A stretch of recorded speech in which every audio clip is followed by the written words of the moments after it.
Hey everybody, this is Patrick Gill of Polygon.com, and I am joined by Ashley O. Hi Ashley. Hi Pat.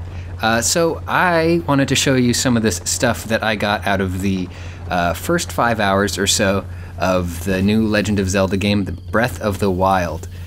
This stuff happens in the game really shortly after you get out of the sort of starting area that a lot of the sort of early E3 demos and stuff that we've seen so far takes place in. It's still really early on in the game, but it's already starting to show the potential of what this game is. So right now I'm just like fighting some bokoblins or bokoblins. I don't know how you want to pronounce it. And the first thing that I notice about this game is that you die a lot. So here's another area. This is a marsh area that we haven't seen a lot of. And I found some cool stuff here. I used the ice arrows. Ooh, are there different elements for arrows in this game? Yeah, there are. So similar to some of the past Zelda games, there are fire arrows, ice arrows, lightning arrows, and bomb arrows have all been announced. I only got to play around with the fire and the ice ones. And here I'm fighting some lizard dudes. Here's a cool feature. If you dodge at precisely the right time, you get access to this Flurry Rush, where you slow down time and you jump in and you just absolutely murder your opponent. I really liked fighting these lizard dudes, Lizzlefolks, or something like. I think that's what they were called in the previous games. That guy dodged out of the way there, which was pretty fun. They hop around a lot, and they have this really cool weapon that I'm going to take away from this guy once I manage to track him down and kill him. Just about every weapon that you get in this game is kind of disposable and can be thrown as well. So about to see in a second here, once I get this guy's blade that has an some interesting properties. So can you craft weapons in this game? So within the time that I've been playing it so far, there has not been crafting in the sense of like you're gathering components and making weapons from them. It's mostly been sort of scavenging. So I picked up this dude's boomerang, and I was like, it's called a boomerang, but it looks like a sword, so I try to throw it, and it comes back. But the interesting thing I found out is that you need to actually time the button press of A to actually catch it when it comes back to you. Oh, you don't automatically catch it? Yeah, you're not automatically catching that boomerang. It's like a little physics-based thing when it comes back to you to get it. The bad guys in this game will ride horses. And it is super annoying. This looks really difficult. Yeah, I didn't have any arrows, so I had to use my axe there to get him off. The enemies in this game seem pretty smart. In the time that I've been playing, I've been noticing stuff like them flanking you. You know, if you're trying to face down one, another one will be trying to work his way around to your back to get at you from that way. Here I think I had to end up using my axe again to get this guy off his horse. Yeah. So have you seen them ride only horses, or are there different kinds of mounts that they have? So far, only horses. In previous games that had like the sort of wide open areas for riding horses around in, they would ride around on these big pigs, big warthogs. I haven't seen any of those in this game. Here, I'm trying to catch a horse. Unlike the last Zelda games where you have a named horse who is your companion for the whole time, in this game, horses are more or less expendable. This looks like you're about to attack a horse or a series of horses. Yeah, I sort of am. I mean, I guess subjugating a horse and making it your vehicle is sort of an attack. So that's how you get a horse? You have to sneak up on it? Yeah, that's how you get a horse in this game, is you sneak right up on it. There's no other way. You can't offer it an apple? So far in the time that I've played in the game, I think this is the only way. You can feed them apples to calm them down. I don't know if you can lure them into being your friend by giving them an apple. I was just testing out the horses here and having some fun, and then I triggered this guy to come start chasing after me and swinging his club. What is he doing? He's just swinging his club around. Oh. I was out of arrows. I was trying to think of a way to take care of him, and then the environment ended up doing it for me. Oh. As this electrocuted bat came over and knocked him off his horse, and I almost fell off this cliff here. And then they came for me. Oh. But that had nothing to do with you carrying a metal object or anything? No, not at all. That was just dumb luck. So I backed up time, I'm back on my horse. I was practicing some dismounts. If you dismount and then aim your arrows in midair, you get this cool slowdown thing, so you can actually do some really targeted shots. Works with your fire arrows and other types of arrows. So is that circle marker just the cooldown indicator for... That's actually your stamina. Stamina is a new thing in this game, which is used by sprinting and climbing. Here, I'm doing...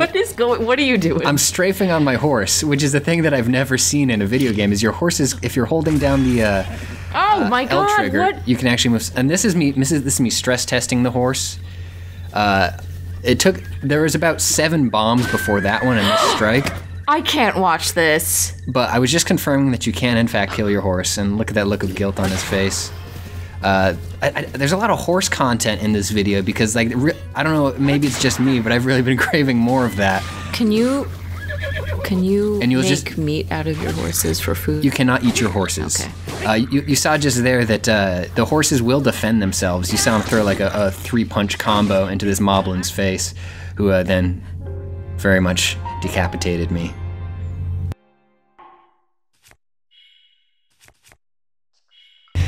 Here I am getting up to a certain altitude. Yeah, there's different regions in the game with different temperatures, and altitude factors into that too. So if you get to a certain height, you'll get cold and you'll start gradually losing health. And there's a couple ways around that. I know that eventually you can find clothing that'll keep you warmer in different regions, but one of the other solutions is to gather ingredients. I gathered some apples and some peppers, and I made some spicy simmered fruit, which gives me cold resistance for, I think, 6 minutes, it said. So I eat that, and then I'm actually fine in cold regions for a little while. That's a lot like games like Monster Hunter and other games where you really need to, like, prepare ahead for whatever you're doing. Here I'm finding a couple skeletons. What's going on here? Now, here is a really cool feature, is the Sheikah Slate is a sort of multi-tool that you have in this game that you get new abilities for. A lot of them right off the bat in the game, and that one is magnesis, which is manipulating metal objects. And it can be used for solving puzzles, navigating the environment. Later on, I think, yeah, here we go. I wanted to break open these crates, so I just raised them up as high as I could get them and dropped them on top of each other. That's a lot of fun. There's fish in there? There was delicious fish in that steel case. Okay. And I think I tried to open this other box too. Yeah, I wanted to open this barrel very ceremoniously, so I positioned my crate above it. You look like a very happy Magneto. I know. Oh, yes. Eating apples out of a big crate. And here's another one of the cool abilities that you have through your Sheikah Slate is called Stasis. It allows you to lock an object in time temporarily and then apply cumulative kinetic force to it. So what that means is I'm just beating the heck out of this crate, and then when time expires, all of the force I apply to it is applied all at once and it goes flying. It's really satisfying. Again, there's a lot of puzzles and stuff that are solved using that. Is that a specific ability or tool? It only works on certain metal objects. It does not work on everything. Okay. Here I'm using the Sheikah Slate as like a sort of spotting camera. It's sort of like the iDroid in Metal Gear Solid 5. It lets you place waypoints in the environment. It's handy for net. And yeah, that's my mop. Yeah. What? Why do you have a mop?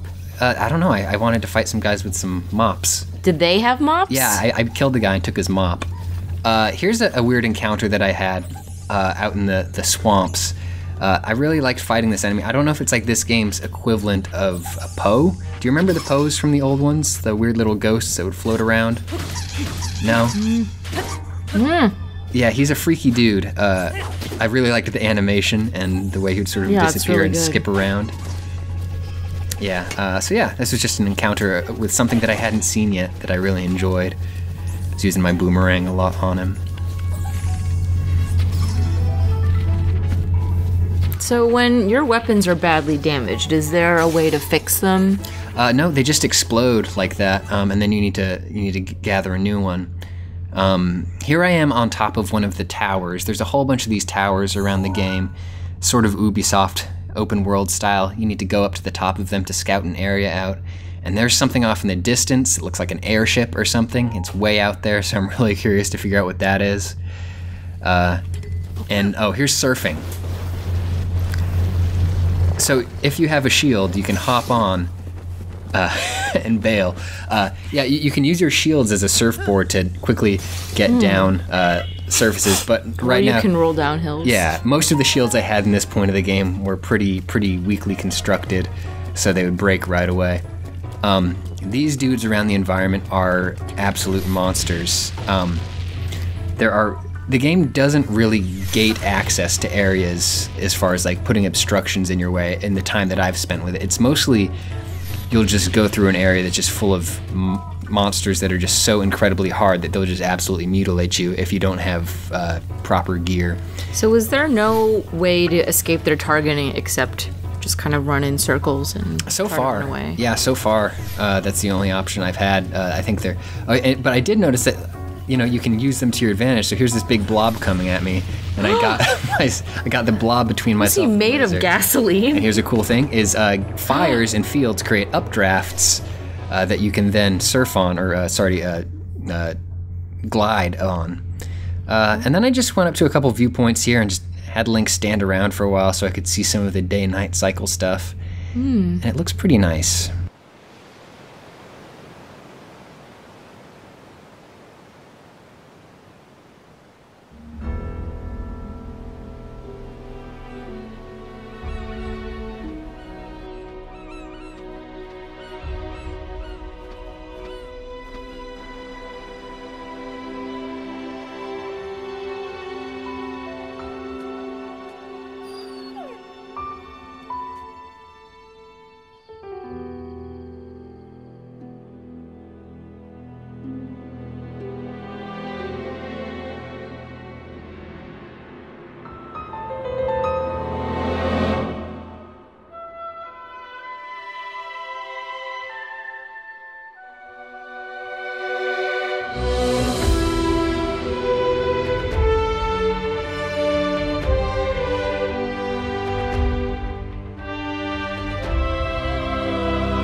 And here's one of the last things that I wanted to show you, which is I was standing out in this field and a storm started, and then I started noticing some flickering, and I super got struck by lightning. It turns out that it's attracted to metal objects on you, so if you have a metal shield or a metal axe head, like I had in that case, lightning will totally kill you. I've also been told that you can drop those items or throw those items at the last second and get lightning to strike them away from you, which is pretty cool, because then you can imagine using those as a weapon against your enemies. But yeah, so that's the stuff that I got up to in the time that I've had so far with Legend of Zelda Breath of the Wild. We're gonna have a full review coming on our site on the 2nd, I believe, so you should tune back in for that, and we'll probably have a whole bunch more video content about this game after that. So yeah, thanks for hanging out and looking at this stuff with me, Ashley. Thank you.